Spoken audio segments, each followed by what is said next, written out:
حضرت be be Fatima سلام اللہ علیہا کی دعا۔ ایک مرتبہ حضرت عثمان غنی رضی اللہ تعالی عنہ نے حضور سرور کائنات صلی اللہ علیہ وآلہ وسلم کو دعوت پر مدعو کیا۔ حضور سرکار دو عالم صلی اللہ علیہ وآلہ وسلم جب حضرت عثمان غنی رضی اللہ تعالی عنہ کے گھر تشریف لے جا رہے تھے تو حضرت عثمان غنی رضی اللہ تعالی عنہ آپ صلی اللہ علیہ وآلہ وسلم کے پیچھے پیچھے چلتے ہوئے آپ صلی اللہ علیہ وآلہ وسلم کے مبارک قدموں کو گننا شروع ہو گئے اور عرض کیا، یا رسول اللہ صلی اللہ علیہ وآلہ وسلم، میرے ماں باپ آپ پر قربان ہو جائیں۔ میری خواہش ہے کہ حضور اکرم صلی اللہ علیہ وآلہ وسلم کے ایک ایک قدم مبارک کے عوض میں آپ صلی اللہ علیہ وآلہ وسلم کی تعظیم و تکریم کے لیے ایک ایک غلام آزاد کر دوں۔ چنانچہ حضور سرکار مدینہ صلی اللہ علیہ وآلہ وسلم کے قدم مبارک حضرت عثمان غنی رضی اللہ تعالی عنہ کے گھر تک جس قدر پڑے تھے اتنی ہی تعداد میں غلاموں کو خرید کر حضرت عثمان غنی رضی اللہ تعالی عنہ نے آزاد کر دیا۔ اس دعوت سے متاثر ہو کر حضرت علی رضی اللہ تعالی عنہ نے سیدہ فاطمہ رضی اللہ تعالی عنہا سے فرمایا، اے فاطمہ سلام اللہ علیہا، آج میرے دینی بھائی حضرت عثمان غنی رضی اللہ تعالی عنہ نے سیدنا رسول کریم صلی اللہ علیہ وآلہ وسلم کی بہت ہی شاندار دعوت کی ہے اور حضور علیہ السلام کے ہر قدم کے عوض ایک غلام آزاد کیا ہے۔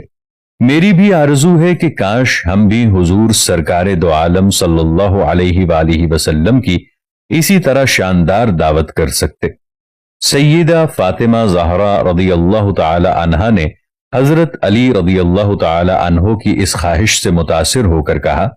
کہ بہت اچھا، آپ تشریف لے جائیے اور آپ بھی سیدنا رسول کریم صلی اللہ علیہ وآلہ وسلم کو اسی طرح کی دعوت دے کر آئیں۔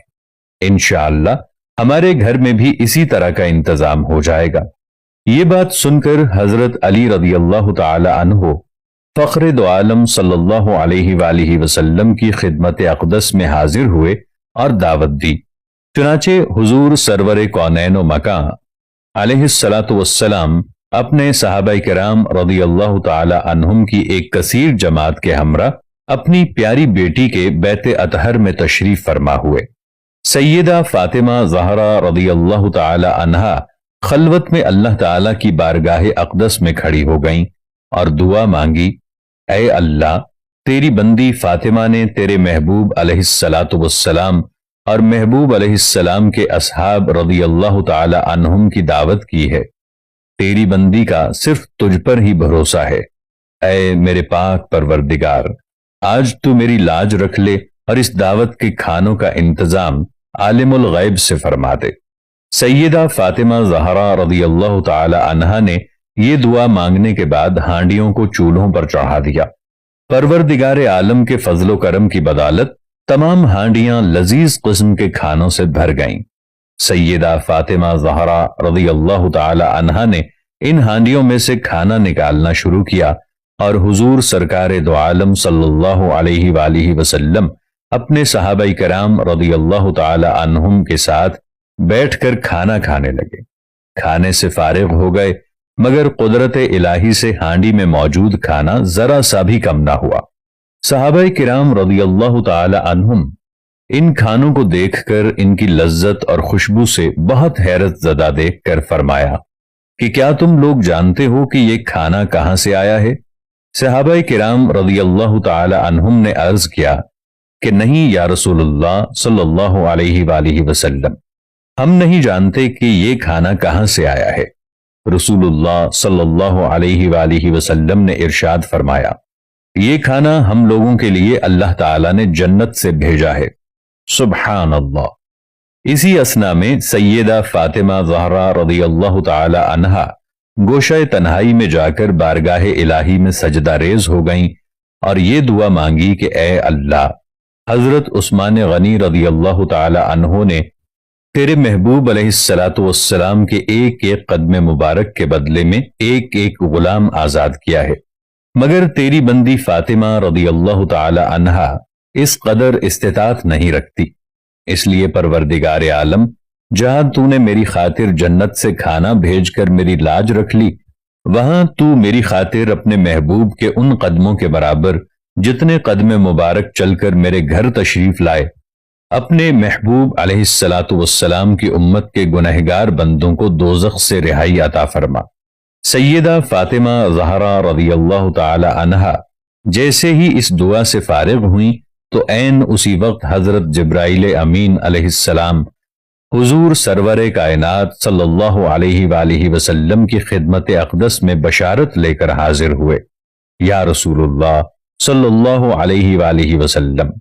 سیدہ فاطمہ زہرا رضی اللہ تعالی عنہا کی دعا اللہ تعالی نے قبول فرما لی ہے، اور اللہ تعالی نے ارشاد فرمایا ہے کہ آپ صلی اللہ علیہ وآلہ وسلم کے ہر قدم کے عوض 1000 گنہگار امتیوں کو دوزخ سے خلاصی عطا کر دی گئی۔ خاتون جنت سلام اللہ علیہا کی سیرت سے ایک اور مدنی پھول یہ بھی چننے کو ملا ہے کہ آپ ہمسایوں کے لیے زیادہ دعا فرماتی تھیں۔ سیدہ کائنات رضی اللہ تعالی عنہا خود سچی اور سچے نبی صلی اللہ علیہ وآلہ وسلم کی شہزادی ہیں۔ ہمیں بھی ان کی اس عادت کو اپنا کر اپنی دنیا و آخرت سنوارنی چاہیے۔ پردہ دار بنو تاکہ گود میں شبیر امام حسین رضی اللہ تعالی عنہ جیسی اولاد دیکھو۔ سیدہ فاطمہ رضی اللہ تعالی عنہا کی سیرت کا مطالعہ کرنے سے یہ پتہ چلتا ہے کہ آپ امور خانہ داری میں کسی رشتہ دار یا ہمسائے کو مدد کے لیے نہیں بلاتی تھیں، نہ کام کی کثرت اور کسی قسم کی مشقت سے گھبراتی تھیں، چاہے خود فاقے سے ہوں، جب تک شوہر اور بچوں کو نہ کھلا لیتی خود ایک لقمہ بھی منہ میں نہیں ڈالتی تھی۔ اللہ پاک ہمیں سیدہ خاتون جنت رضی اللہ تعالی عنہا کی سیرت کے ان گوشوں پر عمل پیرا ہونے کی توفیق عطا فرمائے۔ آمین یا رب العالمین۔